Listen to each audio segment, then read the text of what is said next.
تو شاہ صاحب اس وقت جب آپ کھڑے ہیں جی جی آپ کی فیلنگ کیا ہے اس کو دیکھ کر؟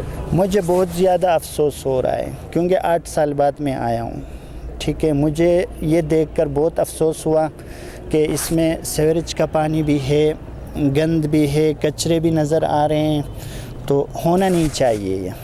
جی آپ کیا مطالبہ کریں گے سرکار سے؟ سرکار سے میرا مطالبہ یہ ہے کہ روڈ اور پولو گراؤنڈ یہ مسٹ ہے چترال کے لیے، تو یہ ہونا چاہیے. یہ گراؤنڈ بھی صاف ہونا چاہیے، یہاں بچے کھیلنا چاہیے، اور پولو بھی یعنی پولو کھیلتے ہوئے بھی ہمیں نظر آنا چاہیے. بس یہی میرا ریکویسٹ ہے. تو شاہ صاحب ہمارا جو وزیر اعظم ہے وہ خود ایک کھلاڑی ہے، جی جی اور بالکل. وہ کھیل کا بڑا دل دادا ہے. جی بالکل بالکل. تو اس کی حکومت میں اگر کھیل کے میدان کی یہ حالت ہوگا تو آپ کیا کہیں گے اس پہ آپ؟ نہیں، وہ تو کافی یعنی ڈیولپ کر رہا ہے. ابھی یہ 1 سال پہلے سے میں سوشل میڈیا وغیرہ پر میں دیکھ رہا ہوں نا، تو ان پولو کے گراؤنڈز جو ہیں ان کو یعنی ان پر کام ہو رہا ہے، فنڈ آ رہے ہیں اس میں. اس وقت ہمیں چترال کا جو ابن بطوطہ ہے جو کئی ممالک میں جا چکے ہیں، اس کو ابن بطوطہ کا لقب ملا ہے الحاج عید الحسین صاحب. ہم الحاج عید الحسین صاحب جو تاریخی شخصیت ہے ان سے اس پولو گراؤنڈ کے تاریخی پس منظر کے بارے میں بات کریں گے. جی فاروقی صاحب بڑی مہربانی آپ کے، اور میرا نام تو عید الحسین ہے، اور میں چترال ٹاؤن میں پیدا ہوا ہوں. سن 51 میرے پیدائش ہے، اور میرا چترال کی تاریخ کے ساتھ گہری دلچسپی ہے. میں جغرافیہ کا اسٹوڈنٹ رہ چکا ہوں. بچپن سے میرے تاریخ کے ساتھ دلچسپی تھا، اس لیے میں تاریخی مقامات جو ہے ٹاؤن کے اندر اور اس شہر کے اندر ان کے متعلق میں اپنے زمانے میں جب میں چھوٹا تھا اس وقت جو بوڑھے لوگ تھے ان کے پاس میں جایا کرتے تھے، ان سے ان کے بارے میں پوچھتا تھا کہ یہ پولو گراؤنڈ کے متعلق مختلف چیزوں کے متعلق مختلف تاریخی مقامات کے بارے میں پوچھتا تھا، اور ان کی زبانی مجھے یاد ہے. تو ابھی جو آپ پوچھنا چاہتے ہیں میں انشاءاللہ آپ کو بتاؤں گا. سننے میں آیا ہے کہ یہ چترال کا بڑا تاریخی پولو گراؤنڈ ہے، مگر ابھی جو اس کا منظر آپ دیکھ رہے ہیں، آپ کی کیا احساسات ہیں، کیسے محسوس کر رہے ہیں؟ فاروقی صاحب چترال میں 3 ادوار گزر چکے ہیں. ایک دور جو تھا وہ کلش دور تھا. کلش دور میں چترال میں جنالی کا کوئی تصور نہیں تھا، پولو گراؤنڈ کا کوئی تصور نہیں تھا. اس زمانے میں بڑے بڑے میدان ہوا کرتے تھے، اور ان میدانوں میں سے ایک میدان یہ بھی تھا، ایک بلچ میں تھا، ایک دروش میں تھا، ایک اویون میں.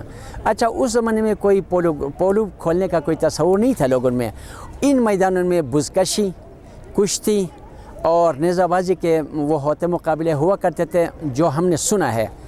تاریخ سے دلچسپی رکھنے والے لوگ چترال ٹاؤن میں بھی بہت زیادہ ہے، آپ ان سے بھی پتہ کر سکتے ہیں. میں ان کے معلومات شاید مجھ سے زیادہ ہوں گے. لیکن یہ پولو گراؤنڈ جو ہے یہ کلش دور کے بعد پھر رئیس دور آیا.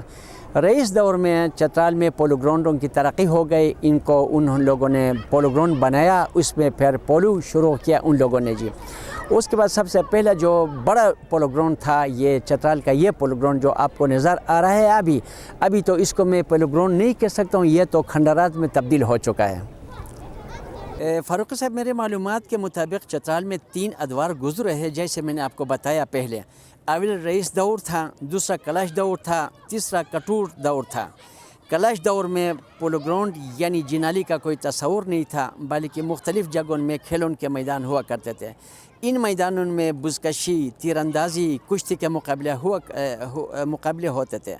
دوسرے دور رئیس دور کا چترال میں شہر کے اندر 2 پولو گراؤنڈ تھے. ایک پولو گراؤنڈ بلچ میں تھا اور دوسرا پولو گراؤنڈ اسی جگہ میں جہاں ہم کھڑے ہیں. آج کل بلچ والی جنالی کا نام و نشان تک نہیں ہے. یہ پولو گراؤنڈ جہاں پر ہم کھڑے ہیں رئیس دور کا تھا. اس کے بعد کٹور دور سے یہ جنالی یہاں پر موجود ہے.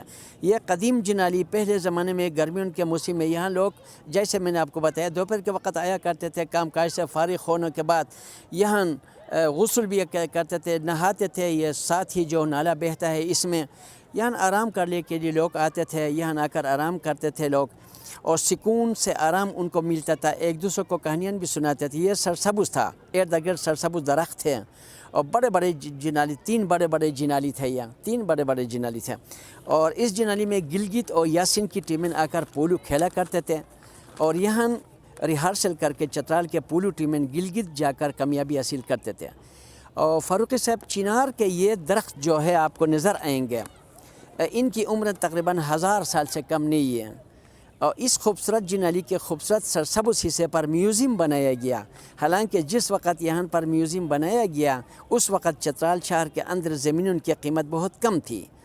آسانی سے اتنا زمین خرید کر اس وقت کے ڈپٹی کمشنر ان کے پاس فنڈ بھی ہوا کرتے تھے، خرید کر میوزیم بنا سکتے تھے، اور مگر ایسا انہوں نے نہیں کیا۔ اس طرح اوپر والی جی نالی پولو گراؤنڈ جو ہے، اوپر والی جو بچے کھیلتے، اس حصے کو بھی کھنڈرات میں تبدیل کیا گیا۔ اس جی نالی کے نام پر کروڑوں روپے کا کرپشن کیا گیا۔ اوپر والی جی نالی کے ساتھ والی زمین کو خرید کر اس وقت شامل کیا جا سکتا تھا، اس پولو گراؤنڈ کی خوبصورت حصے میں اضافہ کیا جا سکتا تھا۔ یہاں پر پولو کھیلا جاتا ہے، پولو بادشاہوں کا جن بازوں کا کھیل ہے، اس میں کئی جانوں کا ضیاع بھی ہو چکا ہے۔ چترال میں پولو کے کھلاڑیوں کو کوئی مراعات حاصل نہیں، حالانکہ کرکٹ کھیلنے والوں کو، جب پاکستان میں کرکٹ کے کھلاڑی ہوتے ہیں ان کو ریٹائرمنٹ کے بعد ماہوار ابھی 10 لاکھ روپے ان کو ملتا ہے، ریٹائرمنٹ کے بعد ان کو 5-6 لاکھ روپے ملتے ہیں۔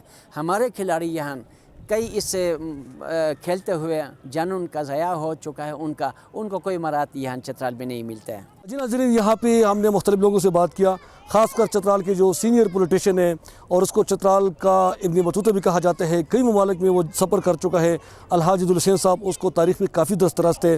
ان کا کہنا ہے کہ میں تقریباً 50 سالوں سے اس پولو گراؤنڈ کو میں جب سے ہوش سنبھالا ہے میں دیکھ رہا ہوں، اور یہاں پہ بہت زیادہ مطلب ہے کہ خوبصورتی تھی، بڑے بڑے درخت تھے، دوپہر کے وقت لوگ یہاں پہ آرام کرتے تھے، اور یہاں پہ صاف پانی کا نالا تھا، اس میں لوگ غسل بھی کرتے تھے۔